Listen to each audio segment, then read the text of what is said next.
Hi అండి. This is doctor K Vijayalakshmi, consultant obstetrician gynaecologist. మనకి YouTube కామెంట్స్‌లో ఒక క్వెషన్ అడిగారండి.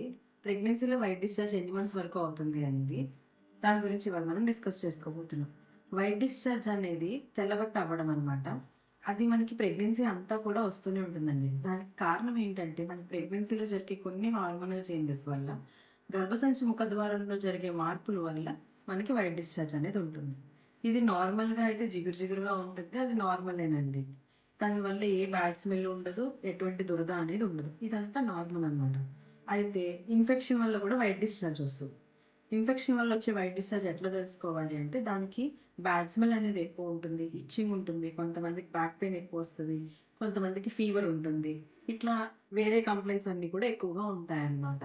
అందుట్లో ఫంగల్ ఇన్ఫెక్షనా, బాక్టీరియల్ ఇన్ఫెక్షనా, లేకపోతే పారాసైటిక్ ఇన్ఫెక్షనా అనేది మీ గైనకాలజిస్ట్ మాత్రమే చూసినాక చెప్పగలుగుతారనమాట.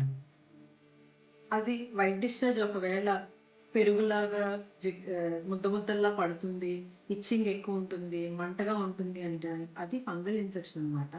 అలాగే ఒకవేళ పిస్తా గ్రీన్ కలర్‌లో వైట్ డిశ్చార్జ్ అవుతున్నా కూడా అది కూడా పారాసిటిక్ ఇన్ఫెక్షన్ అంటామనమాట.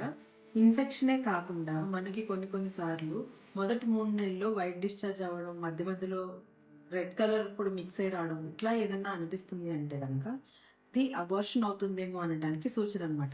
సో, వెంటనే మీరు మీ గైనకాలజిస్ట్‌ని కలవాల్సి ఉంటుంది. కొంతమందికి డేట్ దగ్గర పడిన కొద్దీ నెలలు నిండిపోయిన తర్వాత ముద్ద ముద్దల్లా అవుతూ ఉంటుందనమాట.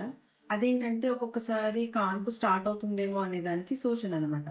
అలాగే ముద్ద ముద్దల్లా కాకుండా నీరు నీరులా కారుతుంది అంటే గనక ఒక్కొక్కసారి నార్మల్ వైట్ డిశ్చార్జ్ కూడా నీరులాగా అవ్వచ్చు. కానీ అది ఉమ్మ నీరు పోతుందా లేదా అనేది మటుకు ఖచ్చితంగా కన్ఫర్మేషన్ చేసుకోవాలి. అది ఖచ్చితంగా మీ గైనకాలజిస్ట్ తనిఖీ చేసిన తర్వాత మాత్రమే చెప్పగలుగుతారు. కాబట్టి వైట్ డిశ్చార్జ్ ఎప్పుడొచ్చినా కూడా నెగ్లెక్ట్ చేయొద్దండి. వెంటనే అది ఏ రకమో తెలుసుకొని దాని ట్రీట్మెంట్ తీసుకుంటే మంచిది. ఇట్లానే ఇంకా డౌట్స్ అడుగుతూ ఉండండి. నేను ఇంకా మంచి మంచి వీడియోస్ చేస్తూనే ఉంటాను. Thank you.